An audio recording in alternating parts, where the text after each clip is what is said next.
기회라는 제목으로 말씀 전할 때에 많은 은혜 받으시기 바랍니다. 오늘의 핵심 주제는 주님은 우리가 구원받기를 원하신다. 주님은 우리가 구원받기를 원하신다입니다. 제가 어렸을 때 재밌게 봤던 TV 그 시리즈 드라마가 있어요. A특공대라는 그 드라마가 있는데요. 4명의 전직 특공 대원들이 군대가 들어가서도 해결할 수 없는 그런 아주 어려운 그런 상황에 있는 문제들을 해결하는 내용입니다. 아주 중하기로 무장한 군인들이 적군이 이렇게 많은데 그들을 따돌리고 인질들을 구출하는 그런 장면은요, 되게 마음을 졸이면서 봤던 그런 장면입니다. 특공대는 큰 위험이 따르는 작전을 수행하기 때문에 아주 강도 높은 훈련을 받습니다. 그리고 그 직업군인들로 구성이 되어 있습니다. 가끔 이제 TV에서 이제 우리나라 특전사들이 훈련하는 내용들을 보여주잖아요. 총 쏘는 것이나 뭐 훈련하는 거 그런 거 보여주면은 그 TV 프로그램에서 그런 걸 볼 때마다 참 내가 한국인이라는 것이 굉장히 자랑스럽고 마음이 뿌듯해지면서 그리고 우리나라를 지켜주는 그 군인들에게 이렇게 고마운 마음을 가졌던 그런 때가 있었습니다. 오늘 말씀에도 특공대가 들어가서 이 인질들을 모두 구출하는 내용이 나옵니다. 창세기는 항상 모든 일의 처음을 이야기해 주는 거잖아요. 오늘 말씀에서도 최초의 전쟁 이야기를 우리에게 들려주고 있습니다. 이 창세기 14장에 나오는 이 전쟁 이야기는요, 최초의 이 전쟁인데 총 3회에 걸쳐서 일어나고 있습니다. 1절부터 4절까지 함께 읽겠습니다. 당시에 시날 왕 아므라벨과 엘라살 왕 아리옥과 엘람 왕 그돌라오멜과 고임 왕 디다리, 소돔 왕 베라와 고모라 왕 비르사와 아드마 왕 시납과 스보임 왕 세메벨과 벨라 곧 수알 왕과 싸우니라. 이들이 다 시딤 골짜기 곧 지금의 여매에 모였더라. 이들이 12년 동안 그돌라오멜을 섬기다가 제 13년에 배반한지라. 아멘. 이 최초의 전쟁 이야기는요, 이게 대규모 전쟁이에요. 총 7명의 왕들이 나옵니다. 지금의 사해를 둘러싸고요. 사해를 둘러싸고 이 북쪽에 시리아, 이란, 터키, 요르단, 이스라엘 땅 그 전체를 아우르는 그런 아주 대규모 전쟁이었습니다. 4,000년이 지난 지금도 여전히 이 땅에 평화가 없다는 것이 참으로 안타까운 일인데요. 계속적인 전쟁이 지금도 있었지만 4,000년 전에도 있었다는 것이죠. 이 아브라함 시대는 지금으로부터, 그러니까 예수님께서 태어나시기 전에 2000년이에요. 그러니까 그 시대예요. 그러니까 지금은 예수님이 태어나시고 나서 2025년이니까요. 거의 4,000년이 넘는 그 기간이 지금과 아브라함 시대에 있었다는 그 거리가, 그 간격이 있다는 것입니다. 터키, 이란, 이라크 지역이 그때 당시에도 강대국이었고요. 그 다음에 여기 이스라엘, 팔레스타인 땅, 가나안 땅이죠. 가나안 땅이 여기 사해를 둘러싸고 여기 약소국들이 이렇게 모여 있었어요. 소돔과 고모라를 비롯한 이 약소국들은요, 강대국의 속국이 되어서 조공을 바치면서 12년을 섬겼습니다. 소돔과 고모라가 풍요롭고 롯이 보기에 풍요롭고 대단하지만요, 사실은 그렇게 우물한 개구리 같은 거죠. 이쪽에서만 강대국이지 실제로 전 세계를 이렇게 놓고 볼 때는 그게 강대국이 아니었던 거죠.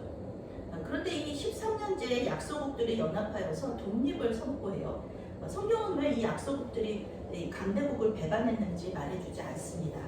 조공이 부담스러웠을 수도 있고, 또 국력이 자기들이 생각하기에 국력이 강해졌을 수도 있고, 또 강대국들이 내부적인 문제로 약해졌을 수도 있습니다.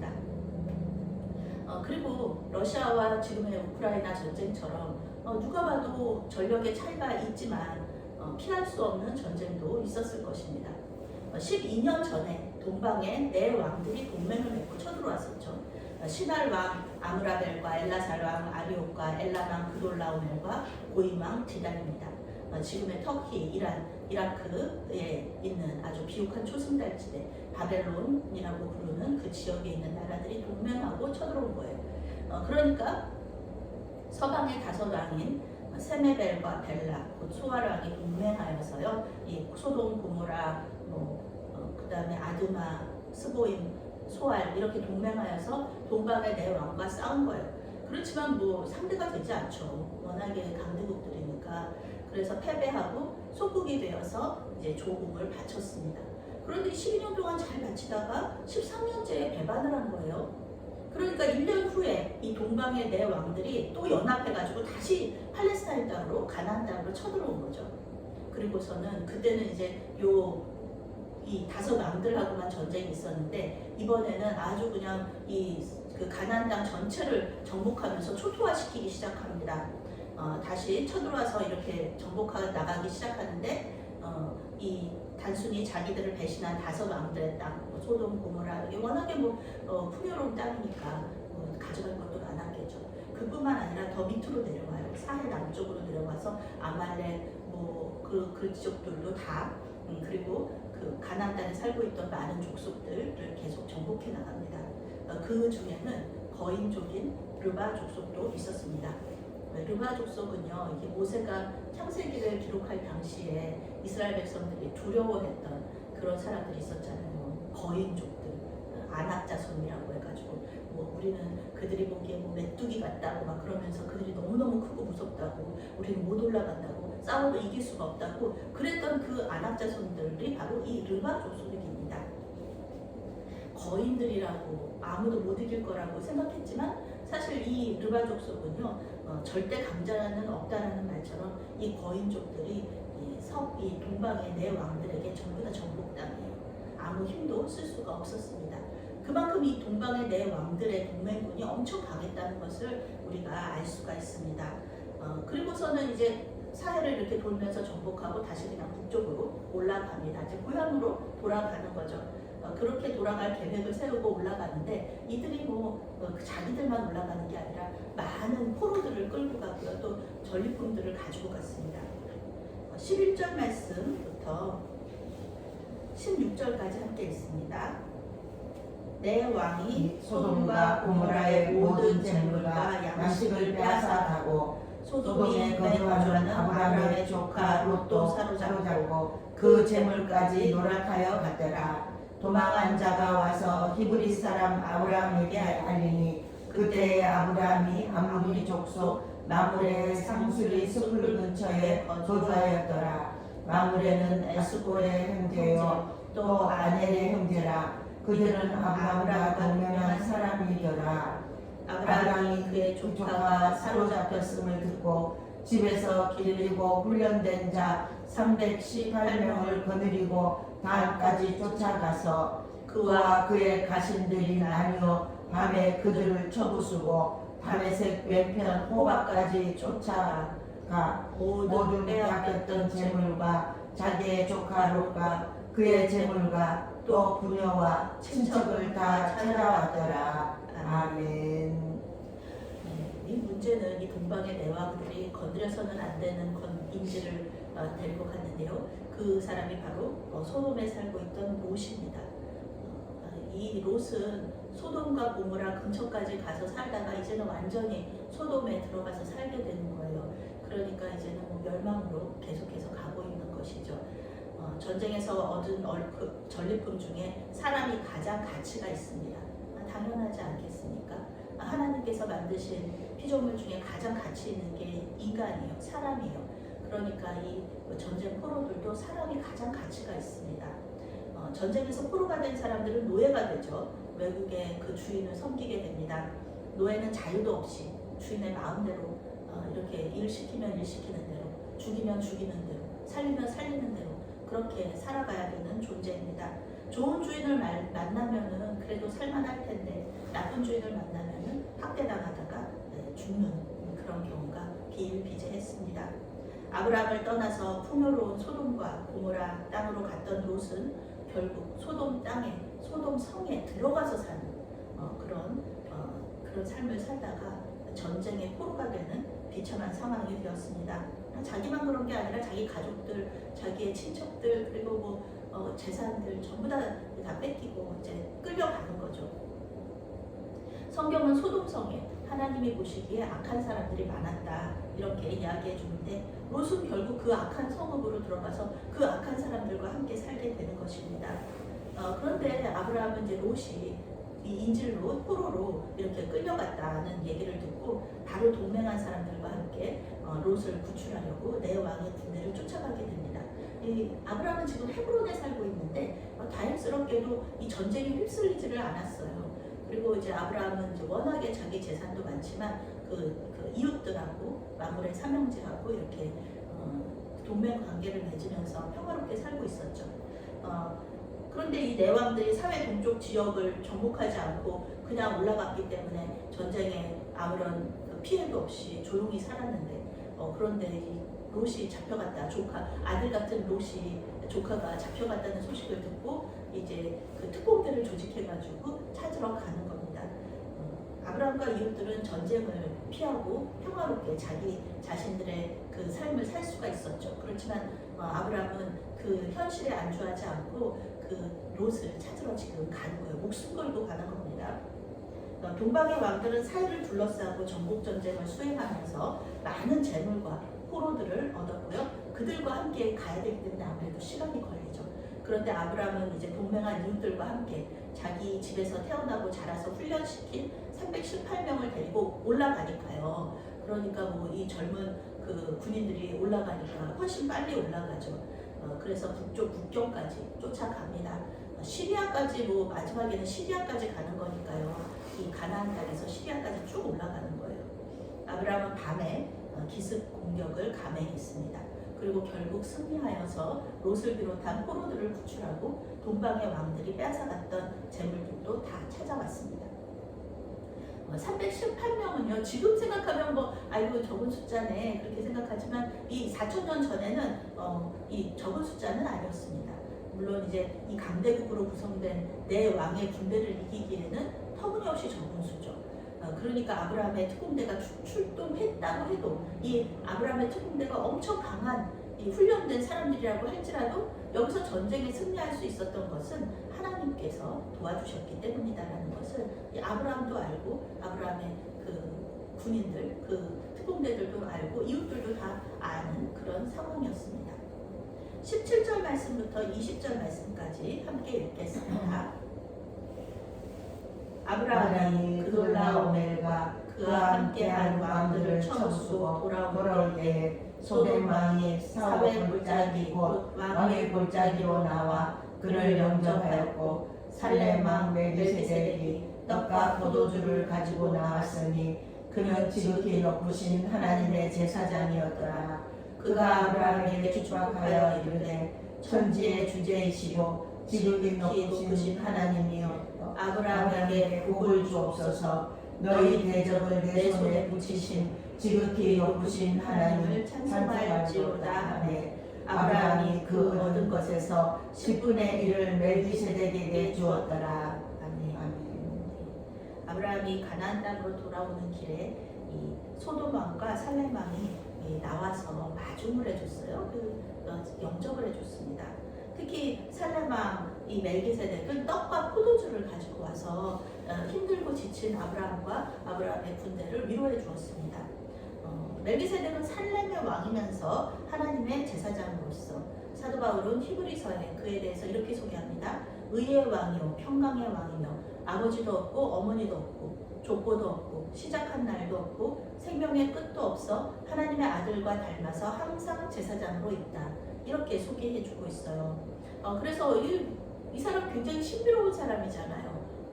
언제 어디서 태어났는지 모르고 언제 어디서 사라지는지도 모르는 그런 사람이니까 이 학자들 중에는 이 멜기세덱이 천사다 아니면은 예수님께서 그 성육신하신 예수님의 현현이다 이렇게 주장하는 사람들도 있을 정도로 멜기세덱은 아주 신비로운 인물이었습니다. 사도 바울은 예수님이 멜기세덱의 반차를 따라서 대제사장이 되셨다 이렇게 말하면서요 예수님의 대제사장 되심을 증거하고 있습니다.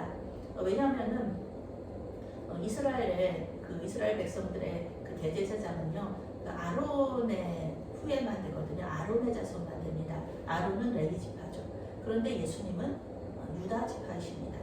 유다 지파시기 때문에 어떻게 생각하면은 레위 지파가 대제사장이 되어야 되는데 예수님께서 대제사장이 되는 거는 말이 안 되는 거잖아요. 왜냐면 예수님은 그 레위 지파가 아니니까.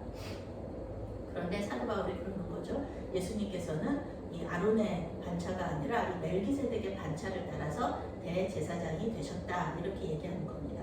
이 대제사장의 가장 큰 역할은요, 자신과 백성들의 죄를 씻는 것이에요. 그래서 그것을 위해서 하나님께 희생제사를 주관하는 거죠.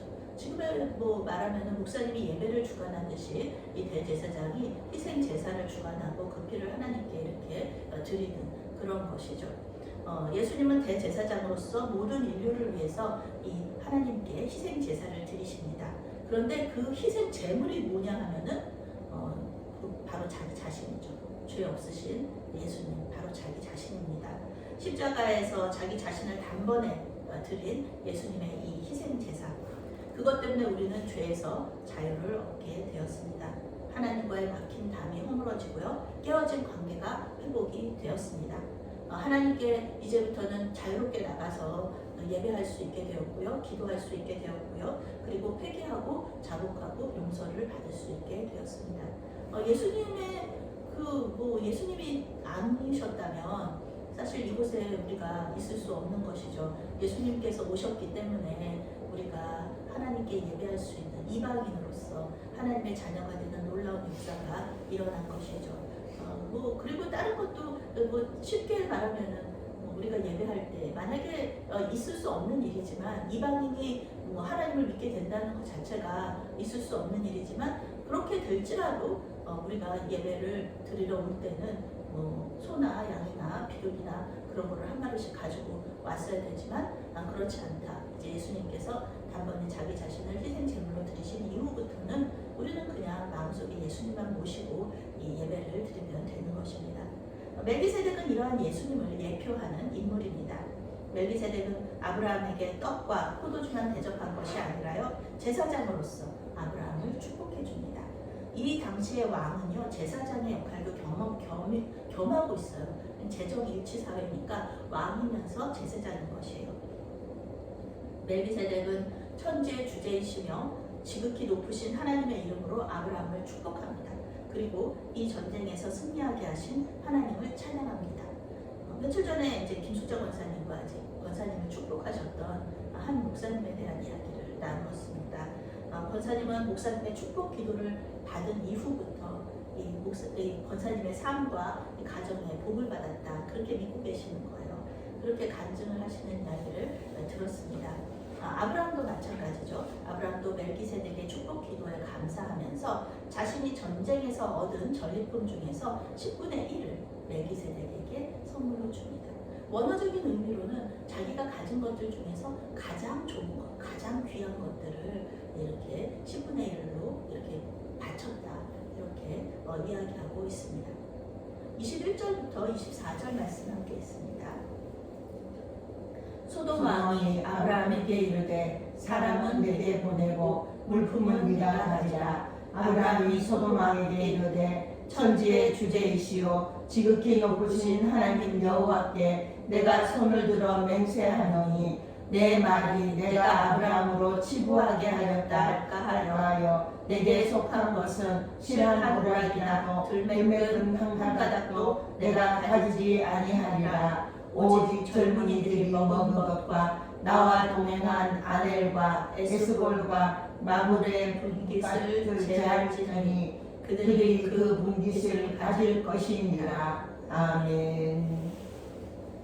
그런데 이 악한 사람들의 왕인 소돔 왕 베라는 멜기세덱과 다른 행보를 보입니다. 소돔 왕도 아브라함을 영접했고, 이 멜기세덱 왕도 아브라함을 영접했잖아요. 그런데 이 소돔 왕의 이름이 베라입니다. 베라. 이름 자체가 악의 아들이라는 뜻입니다. 소돔 왕도 멜기세덱처럼 제사장이기도 할 텐데, 이 사람은 전혀 아브라함을 축복하지도 않았고요. 자기 백성들을 도로 찾아온 아브라함에게 어떤 음식도 대접하지 않았습니다. 오히려 적반하장으로 포로들은 다 자기에게로 돌려라, 다 달라, 그리고 물품만 가져가라, 이렇게 말합니다. 아주 큰 이렇게 자비를 베푸는 것처럼 그렇게 얘기하죠. 그런데요, 이 전리품이라는 것은요, 사람이든 물건이든 빼앗은 사람이 임자예요. 빼앗은 사람에게 소유권이 있단 말입니다. 그러니까 원래 소돔 왕의 것이라고 할지라도 원래 소돔 왕의 것이라도 그 동방의 왕들한테 다 빼앗겼잖아요. 그때 이제 소유권은 동방의 왕들한테 넘어간 거고, 그리고 아브라함이 동방의 왕들로부터 이 소유권을 빼앗았잖아요. 그러니까 이 사람들과 모든 물품은요, 지금 누구의 소유냐 하면은 아브라함의 소유입니다. 예전에 소돔 왕이 가지고 있었다고 할지라도 이미 소유권을 잃어버렸어요. 전쟁에서 지면서 빼앗기면서 이 전리품에 대한 것을 아무것도 그런 소유권이 없어요. 그런데 그 소유권을 지금 아브라함이 가지고 있는데 아주 자기가 큰 마음을 가지고 주는 것처럼 그렇게 사람은 자기가 자기한테 주고 그다음에 물품만 가져가라 이렇게 얘기하고 있는 것이죠. 소돔 왕이 도로 내놓으라 그러고 얘기할 권리가 없거든요. 근데 아브라함은 자신의 승리가 하나님께서 하신 일임을 밝혀요. 하나님께서 손에 붙여주시지 않았으면은 우리가 이길 수 없었다라는 것을 그 아브라함은 얘기하는 거예요. 그래서 소돔 왕의 것이었던 그 전리품들을 모두 돌려줍니다. 물론 이 소돔 왕의 소유 중에서는 이미 먹어버린 음식들이 있잖아요. 지금 전쟁하면서 이 젊은 군인들한테 특공대가 먹은 음식들, 그리고 자신의 동맹들의 마물의 삼형제가 받을고, 그거는 아브라함이 이렇게 터치할 수 있는 부분이 아닌 것이죠. 그래서 그건 제외하고 당연히 자기의 몫이었던 것들을 모두 포기하면서 하나님께 영광을 돌리게 됩니다. 우리는 또 다시 전쟁 이야기로 다시 영화 얘기로 넘어가는데요. 이 영화 속에서 주인공하고 악당이 막 다투고 악당이 막 주인공을 죽이려고 하다가 이 악당이 갑자기 이렇게 절벽이나 이렇게 옥상에 이렇게 매달릴 때가 있잖아요. 그러면 이 주인공은 정의롭고 착한 사람이니까 이 악당의 손을 잡아요. 그러면서 내 손을 놓치지 말아라, 내 손을 꼭 붙잡아라 얘기하죠. 그런데 악당은 어떻게 합니까? 그 손을 그냥 놓아버려요. 그리고서는 절벽 밑으로 떨어져서 죽임을 선택하죠. 안타까운 일입니다. 살 수 있는 기회가 있는데 그 기회를 붙잡지 않고 마지막 기회를 버리는 그런 것입니다. 오늘 말씀에도 이런 마지막 기회를 버려버리는 어리석은 사람이 나옵니다. 전쟁 이야기라고 할 수 있지만요, 사실 우리는 이 모든 사람들이 구원 얻기를 원하시는 하나님의 마음을 이 이야기 속에서 볼 수 있어야 됩니다. 하나님은 악한 소돔 땅을요 그냥 아무런 경고 없이 이렇게 멸망시키신 것이 아닙니다.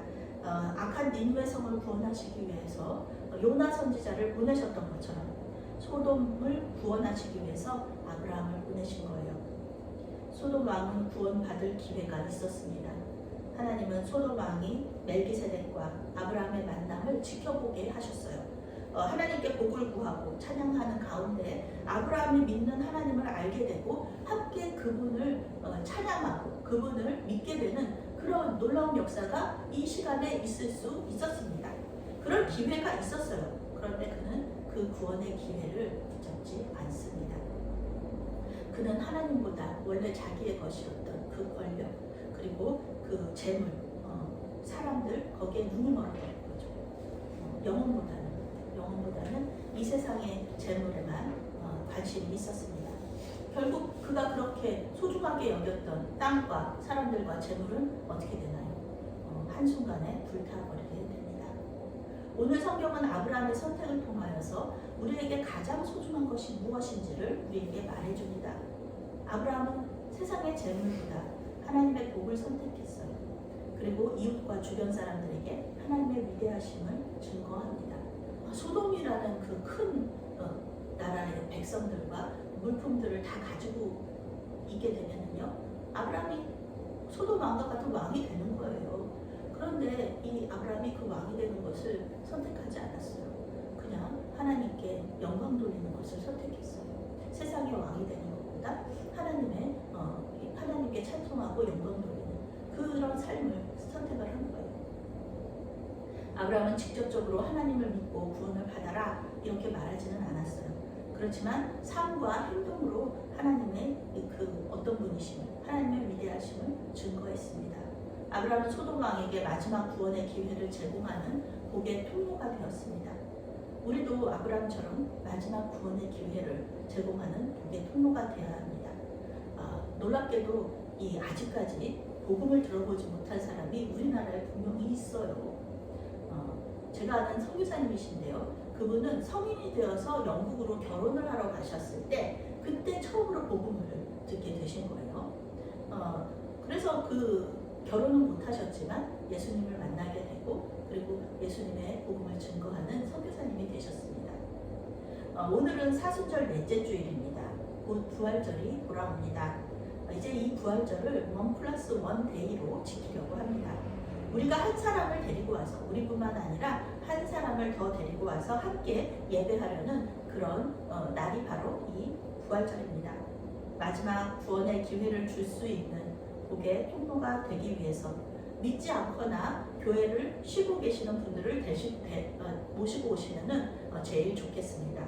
그러나 그렇지 않더라도 부활의 기쁨을 함께 누릴 수 있는 지인들과 함께 오셔도 좋겠습니다.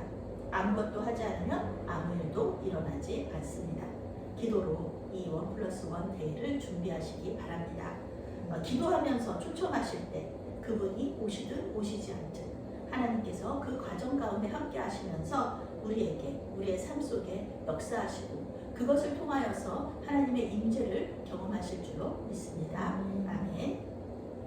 사랑의 하나님, 말씀을 통해 아무리 악한 사람이라도 구원하고자 하시는 하나님의 사랑을 알게 하시니 감사합니다. 이번 부활절은 1+1 데이로 지키려고 합니다. 우리가 한 사람을 데리고 와서 함께 부활의 기쁨을 누리고자 하오니 주님께서 도와주시옵소서.